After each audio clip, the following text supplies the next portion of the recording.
بسم الله الرحمن الرحيم ألف لام را تلك آيات الكتاب الحكيم أكان للناس عجبا أن أوحينا إلى رجل منهم أن أنذر الناس وبشر الذين آمنوا أن لهم قدم صدق عند ربهم قال الكافرون إن هذا لساحر مبين إن ربكم الله الذي خلق السماوات والأرض في 6 أيام ثم استوى على العرش يدبر الأمر ما من شفيع إلا من بعد إذنه ذلكم الله ربكم فاعبدوه أفلا تذكرون إليه مرجعكم جميعا وعد الله حقا إنه يبدأ الخلق ثم يعيده ليجزي الذين آمنوا وعملوا الصالحات بالقسط والذين كفروا لهم شراب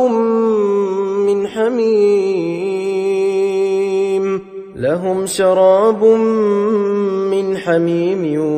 وعذاب أليم بما كانوا يكفرون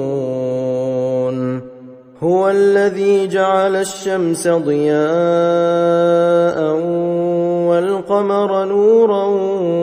وقدره منازل لتعلموا عدد السنين والحساب ما خلق الله ذلك إلا بالحق يفصل الآيات لقوم يعلمون إن في اختلاف الليل والنهار وما خلق الله في السماوات والأرض لآيات لقوم يتقون إن الذين لا يرجون لقاءنا ورضوا بالحياة الدنيا واطمأنوا بها والذين هم عن آياتنا غافلون أولئك مأواهم النار بما كانوا يكسبون إن الذين آمنوا وعملوا الصالحات يهديهم ربهم بإيمانهم تجري من تحتهم الأنهار في جنات النعيم دعواهم فيها سبحانك اللهم وتحيتهم فيها سلام وآخر دعواهم أن الحمد لله رب العالمين ولو يعجل الله للناس الشر استعجالهم بالخير لقضي إليهم أجلهم فنذر الذين لا يرجون لقاءنا في طغيانهم يعمهون وإذا مس الإنسان الضر دعانا لجنبه أو قاعدا أو قائما فلما كشفنا عنه ضره مر كأن لم يدعنا إلى ضر مسه كذلك زين للمسرفين ما كانوا يعملون ولقد أهلكنا القرون من قبلكم لما ظلموا وجاءتهم رسلهم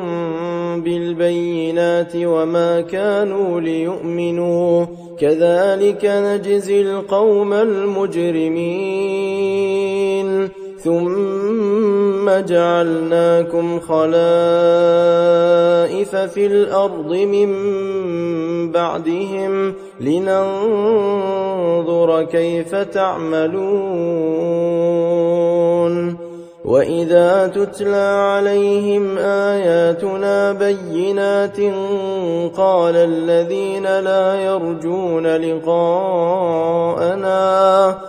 الذين لا يرجون لقاءنا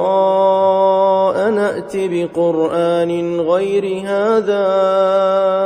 أو بدله قل ما يكون لي أن أبدله من تلقاء نفسي إن أتبع إلا ما يوحى إلي إني أخاف إن عصيت ربي عذاب يوم عظيم قل لو شاء الله ما تلوته عليكم ولا أدراكم به فقد لبثت فيكم عمرا من قبله أفلا تعقلون فمن أظلم ممن افترى على الله كذبا أو كذب بآياته إنه لا يفلح المجرمون ويعبدون من دون الله ما لا يضرهم ولا ينفعهم ويقولون هؤلاء شفعاؤنا عند الله قل أتنبئون الله بما لا يعلم في السماوات ولا في الأرض سبحانه وتعالى عما يشركون وما كان الناس إلا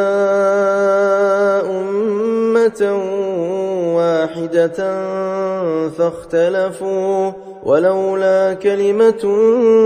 سبقت من ربك لقضي بينهم فيما فيه يختلفون ويقولون لولا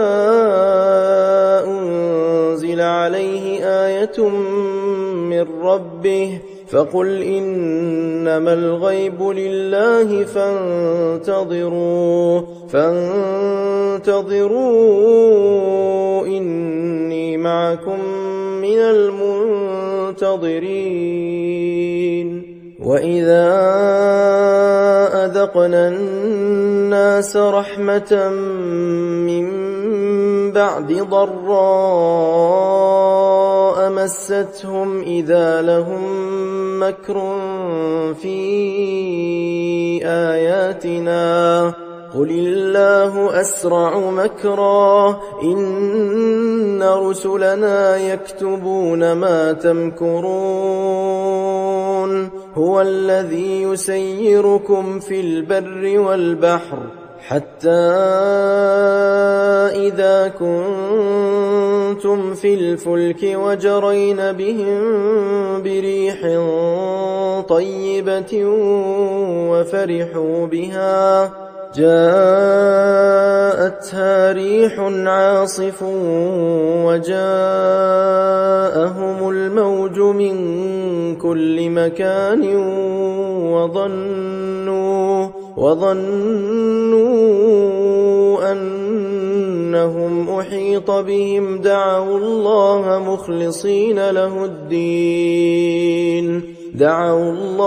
مخلصين له الدين لئن أنجيتنا من هذه لنكونن من الشاكرين فلما أنجاهم إذا هم يبغون في الأرض بغير الحق يا أيها الناس إن إنما بغيكم على أنفسكم متاع الحياة الدنيا ثم إلينا مرجعكم فننبئكم بما كنتم تعملون إنما مثل الحياة الدنيا كماء إن أنزلناه من السماء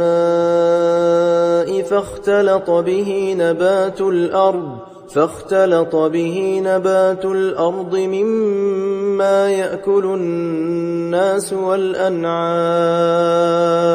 حتى إذا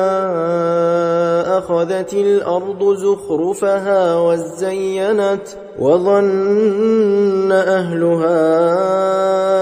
أنهم قادرون عليها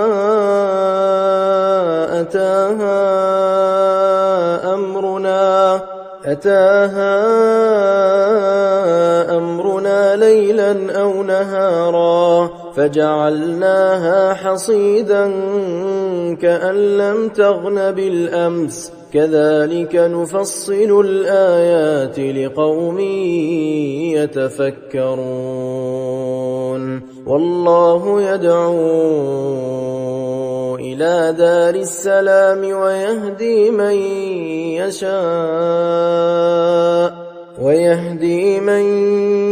يشاء إلى صراط مستقيم للذين أحسنوا الحسنى وزيادة ولا يرهق وجوههم قتر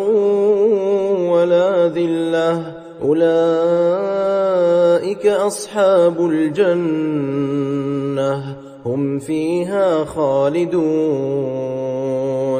والذين كسبوا السيئات جزاء سيئة بمثلها وترهقهم ذلة ما لهم من الله من عاصم كأنما أغشيت وجوههم قطعا من الليل مظلما أولئك أصحاب النار هم فيها خالدون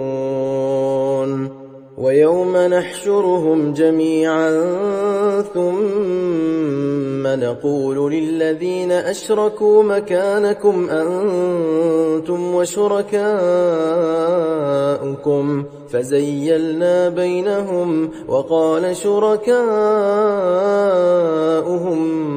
ما كنتم إيانا تعبدون فكفى بالله شهيدا بيننا وبينكم إن كنا عن عبادتكم لغافلين هنالك تبلو كل نفس ما أسلفت وردوا إلى الله مولاهم الحق وضل عنهم ما كانوا يفترون قل من يرزقكم من السماء والأرض أم من يملك السمع والأبصار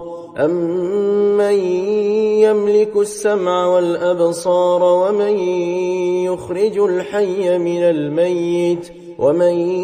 يخرج الحي من الميت ويخرج الميت من الحي ومن يدبر الأمر فسيقولون الله فقل أفلا تتقون فذلكم الله ربكم الحق فماذا بعد الحق إلا الضلال فأنى تصرفون كذلك حقت كلمة ربك على الذين فسقوا أنهم لا يؤمنون قل هل من شركائكم من يبدأ الخلق ثم يعيده قل الله يبدأ الخلق ثم يعيده فأنى تؤفكون قل هل من شركائكم من يهدي إلى الحق قل الله يهدي للحق أفمن يهدي إلى الحق أحق أن يتبع أمن لا يهدي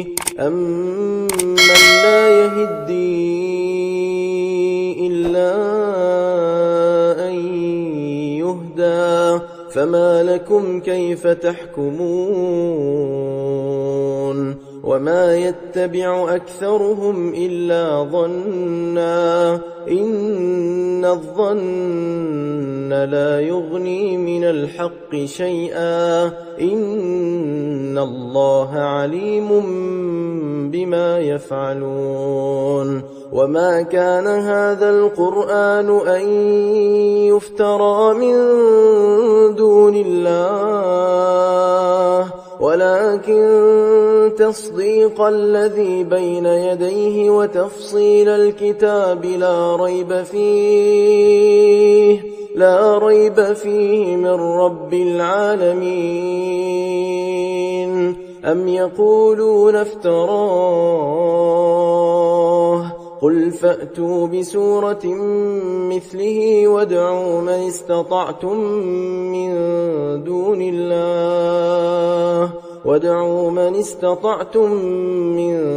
دون الله إن كنتم صادقين بل كذبوا بما لم يحيطوا بعلمه ولما يأتهم تأويله كذلك كذب الذين من قبلهم فانظر كيف كان عاقبة الظالمين ومنهم من يؤمن به ومنهم من لا يؤمن به وربك أعلم بالمفسدين وإن كذبوك فقل لي عملي ولكم عملكم أنتم بريئون مما أعمل وأنا بريء مما تعملون ومنهم من يستمعون إليك أفأنت تسمع الصم ولو كانوا لا يعقلون ومنهم من ينظر إليك أفأنت تهدي العمي ولو كانوا لا يبصرون إن الله لا يظلم الناس شيئا ولكن الناس أنفسهم يظلمون ويوم يحشرهم كأن لم يلبثوا إلا ساعة من النهار يتعارفون بينهم قد خسر الذين كذبوا بلقاء الله وما كانوا مهتدين وإما نرينك بعض الذي نعدهم أو نتوفينك فإلينا مرجعهم ثم الله شهيد على ما يفعلون ولكل أمة رسول فإذا جاء رسولهم قضي بينهم بالقسط وهم لا يظلمون ويقولون متى هذا الوعد إن كنتم صادقين قل لا أملك لنفسي ضرا ولا نفعا إلا ما شاء الله لكل أمة أجل إذا جاء أجلهم فلا يستأخرون ساعة ولا يستقدمون قل أرأيتم إن أتاكم عذابه بياتا أو نهارا ماذا يستعجل منه المجرمون أثم إذا ما وقع آمنتم به الآن وقد كنتم به تستعجلون ثم قيل للذين ظلموا ذوقوا عذاب الخلد هل تجزون إلا بما كنتم تكسبون ويستنبئونك أحق هو قل إي وربي إنه لحق وما أنتم بمعجزين ولو أن لكل نفس ظلمت ما في الأرض لافتدت به وأسروا الندامة لما رأوا العذاب وقضي بينهم بالقسط وهم لا يظلمون ألا إن لله ما في السماوات والأرض ألا إن وعد الله حق ولكن أكثرهم لا يعلمون هو يحيي ويميت وإليه ترجعون يا أيها الناس قد جاءتكم موعظة من ربكم وشفاء لما في الصدور وهدى ورحمة للمؤمنين قل بفضل الله وبرحمته فبذلك فليفرحوا هو خير مما يجمعون قل أرأيتم ما أنزل الله لكم من رزق فجعلتم منه حراما وحلالا قل الله أذن لكم أم على الله تفترون وما ظن الذين يفترون على الله الكذب يوم القيامة إن الله لذو فضل على الناس ولكن أكثرهم لا يشكرون وما تكون في شأن وما تتلو منه من قرآن ولا تعملون من عمل إلا كنا عليكم شهودا إذ تفيضون فيه وما يعزب عن ربك من مثقال ذرة في الأرض ولا في السماء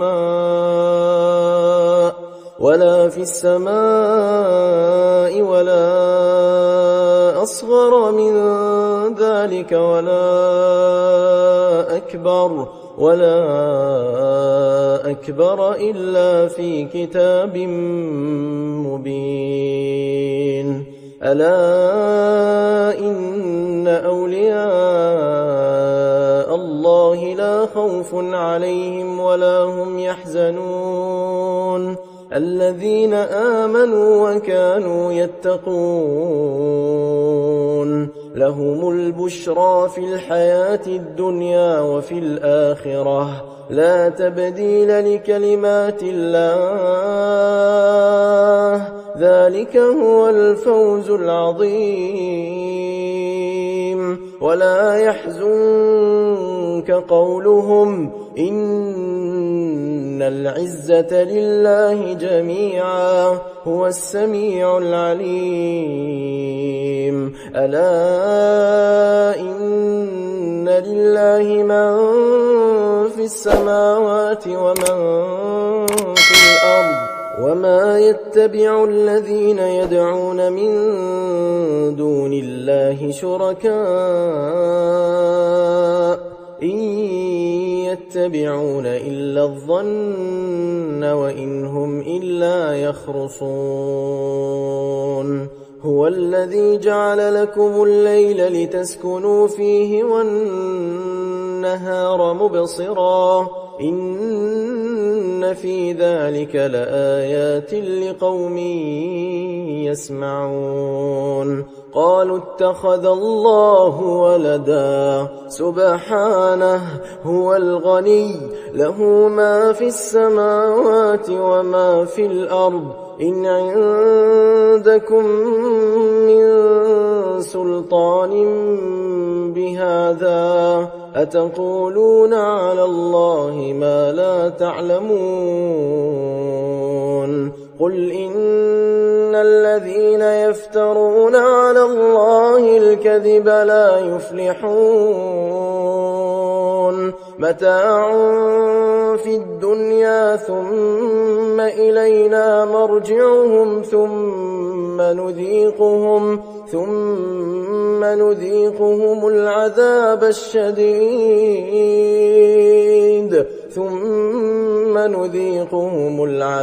الشديد بما كانوا يكفرون. واتل عليهم نبأ نوح إذ قال لقومه يا قوم إن كان كبر عليكم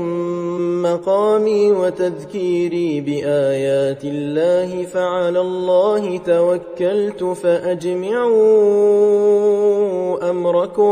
فأجمعوا أمركم وشركاءكم ثم لا يكن أمركم عليكم غمة ثم قضوا إلي ولا تنظرون. فإن توليتم فما سألتكم من أجر إن أجري إلا على الله وأمرت أن أكون من المسلمين. فكذبوه فنجيناه ومن معه في الفلك وجعلناهم خلائف وأغرقنا الذين كذبوا بآياتنا فانظر كيف كان عاقبة المنذرين.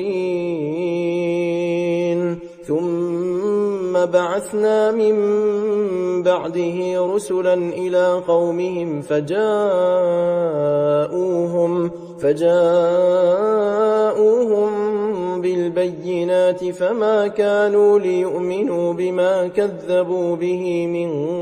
قبل كذلك نطبع على قلوب المعتدين. ثم بعثنا من بعدهم موسى وهارون إلى فرعون وملئه بآياتنا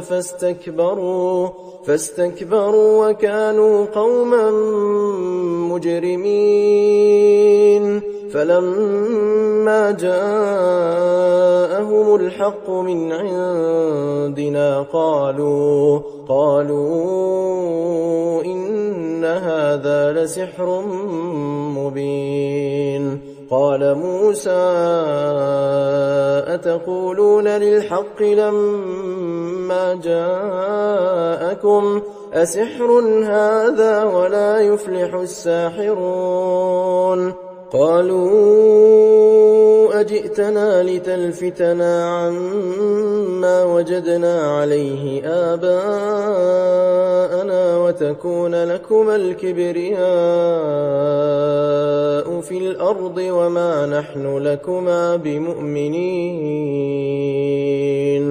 وقال فرعون ائتوني بكل ساحر عليم. فلما جاء السحرة قال لهم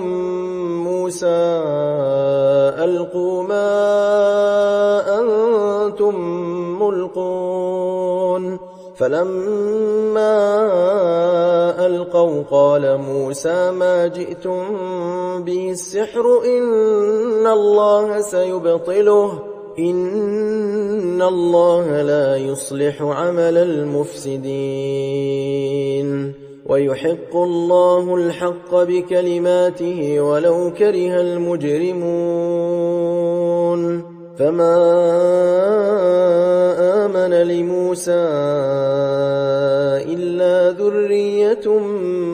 من قومه على خوف من فرعون وملئهم أن يفتنهم وإن فرعون لعال في الأرض وإنه لمن المسرفين. وقال موسى يا قوم إن كنتم آمنتم بالله فعليه توكلوا إن كنتم مسلمين. فقالوا على الله توكلنا ربنا لا تجعلنا فتنة للقوم الظالمين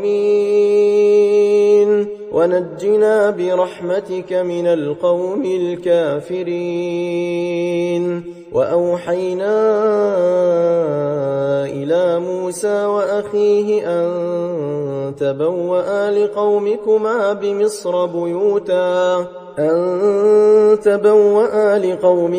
بمصر بيوتا واجعلوا بيوتكم قبلة وأقيموا الصلاة وبشر المؤمنين. وقال موسى ربنا إنك آتيت فرعون وملأه زينة وأموالا في الحياة الدنيا ربنا ليضلوا عن سبيلك ربنا اطمس على أموالهم واشدد على قلوبهم فلا يؤمنوا حتى يروا العذاب الأليم. قال قد أجيبت دعوتكما فاستقيما ولا تتبعان سبيل الذين لا يعلمون. وجاوزنا ببني إسرائيل البحر فأتبعهم فرعون وجنوده بغيا وعدوا حتى إذا أدركه الغرق قال آمنت أنه لا إله إلا الذي آمنت به بنو إسرائيل وأنا من المسلمين. الآن وقد عصيت قبل وكنت من المفسدين فاليوم ننجيك ببدنك لتكون لمن خلفك آية وإن كثيرا من الناس عن آياتنا لغافلون. ولقد بوأنا بني إسرائيل مبوأ صدق ورزقناهم من الطيبات فما اختلفوا حتى جاءهم العلم إن ربك يقضي بينهم يوم القيامة فيما كانوا فيه يختلفون فإن كنت في شك مما أنزلنا إليك فاسأل الذين يقرؤون الكتاب من قبلك لقد جاءك الحق من ربك فلا تكونن من الممترين ولا تكونن من الذين كذبوا بآيات الله فتكون من الخاسرين إن الذين حقت عليهم كلمة ربك لا يؤمنون ولو جاءتهم كل آية حتى يروا العذاب الأليم فلولا كانت قرية آمنت فنفعها إيمانها إلا قوم يونس لما آمنوا كشفنا عنهم عذاب الخزي في الحياة الدنيا ومتعناهم إلى حين ولو شاء ربك لآمن من في الأرض كلهم جميعا أفأنت تكره الناس حتى يكونوا مؤمنين وما كان لنفس أن تؤمن إلا بإذن الله ويجعل الرجس على الذين لا يعقلون قل انظروا ماذا في السماوات والأرض وما تغني الآيات والنذر عن قوم لا يؤمنون فهل ينتظرون إلا مثل أيام الذين خلوا من قبلهم قل فانتظروا إني معكم من المنتظرين ثم ننجي رسلنا والذين آمنوا كذلك حقا علينا ننجي المؤمنين قل يا أيها الناس إن كنتم في شك من ديني فلا أعبد الذين تعبدون من دون الله